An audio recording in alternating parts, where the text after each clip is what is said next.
just a whole slew of films. And then finally came the moment of Niagara. She was doing work of that quality that they simply could no longer deny her what she was earning.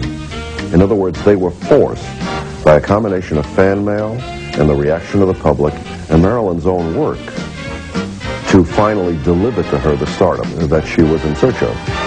But she had that wonderful, magical quality, a great charisma on the screen, where she absolutely came alive on the screen. And that's such a gift, you know, you either have that or you don't.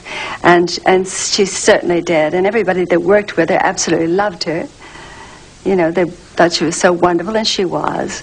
Marilyn's mantle of stardom filled her life with people and excitement. She was admired and loved because she was beautiful. But with the adoration came the backlash. She had power and she never knew it. And if you don't know you have power, you know, what good does it do you? And because I think people were really very cruel to Marilyn. They made fun of her when she walked down the street on the lot. People came out behind her and made an exaggerated walk and made fun of her. When you give off that sort of persona, you know, if I sat and I talked to you like that, you wouldn't exactly take me as seriously, would you? No matter what I said. And if you just look at what she says, if you put it on paper, she's very, very bright. Marilyn's career was reaching its peak. At 27, 20th Century Fox promoted her as the blonde bombshell of the 1950s. She was made to appear sexy, shapely, and none too bright. Audiences were drawn to her comic naivete and physical beauty. So was one of the most famous athletes of the day. He was the legendary Yankee baseball player, Joe DiMaggio. Their love and marriage became an American myth. I want to thank the editors of Photoplay magazine and Old Republic. I thank you very much. In 1953, Photoplay magazine voted Marilyn Monroe Best New Star of the Year. Of herself, Marilyn said, "The reason I got ahead was that I was lucky with the right men. Blonde hair and breasts, that's how I got started. I couldn't act. All I had was my blonde hair and a body men liked." Marilyn became really the first sex symbol for America I mean, she wasn't trying really hard to be sexy, it was just there. And she seemed very sort of vulnerable and helpless, and you felt like you wanted to help her. Marilyn was hot at the box office. May I kiss your hand? I always say a kiss on the hand feels very good, but a diamond tiara lasts forever.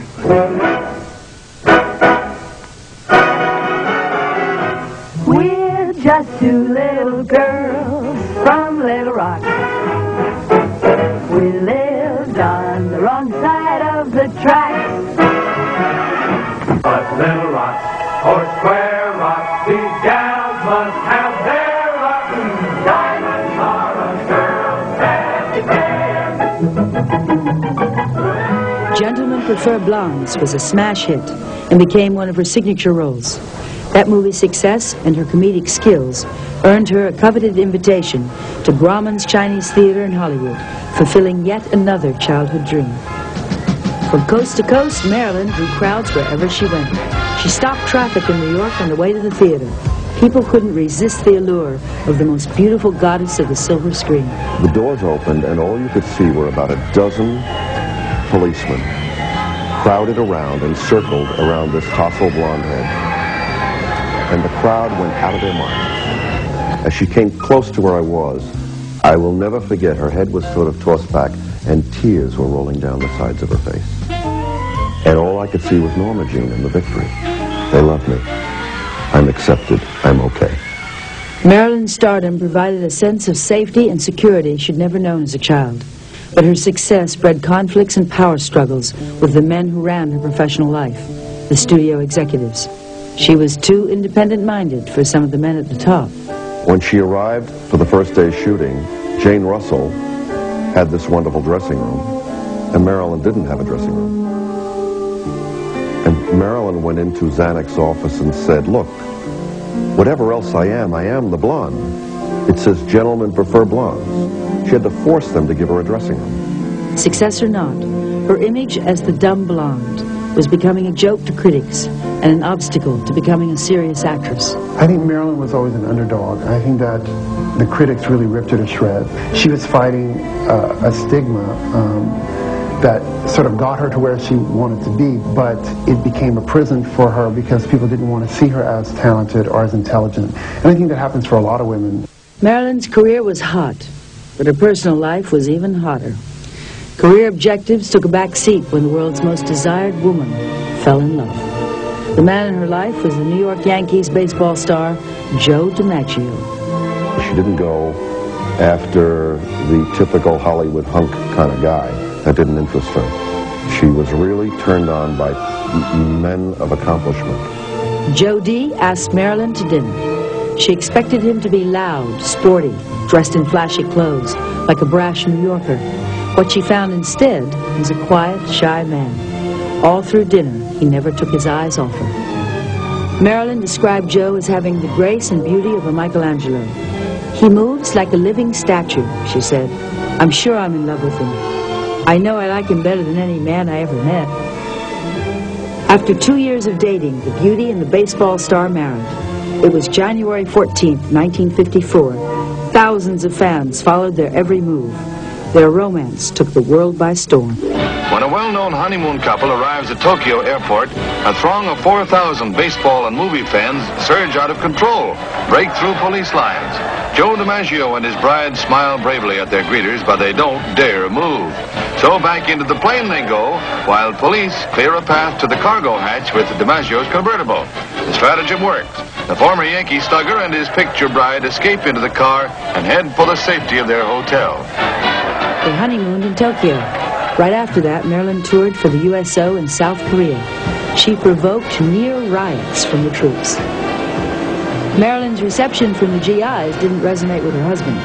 After all, it was his new bride they were lusting after, and it only got worse. Joe didn't like the women she played in movies. Marilyn said he called them sluts, and he didn't like her clothes. He said they were too tight and attracted the wrong kind of attention. Show business isn't any business for a girl like you, he'd tell her. It looked as if their storybook marriage was ending before it had even begun. Norma Jean was always searching. She wanted love and security and a father. She wanted this security of being married to an older person. The final blow to their marriage came in what history recorded as one of the most famous movie scenes of all times, and one of the most legendary of all photographs. The night they shot the skirt scene, as it's called, for the 7-year itch, out there shooting the scene on the street with 5,000 people watching, when her skirt rose and DiMaggio standing on the sidelines, her husband, was totally infuriated. And at the time when all the publicity allowed the fact that he was so angry watching this, I don't think it ever made any sense to anybody why he got so mad. But having been there and having watched myself, I understood his anger. And in fact, it's said they went back to the hotel that night and there was quite a fight. Marilyn and Joe divorced within the year, on October 27, 1954. What good is being a sex star if it drives your man away, she asked. At divorce courts, mobs of people showed up.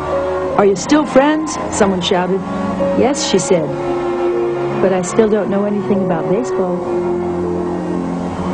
After the divorce, Marilyn left Hollywood. She had just finished making The 7-Year Itch in 1954 and was through with playing dumb blondes.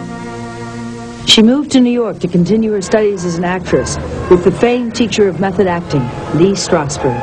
She was determined to be taken seriously as an actress. Once she got recognition, which was the first thing she tried to get, then I think she wanted respect, which she never felt in her lifetime.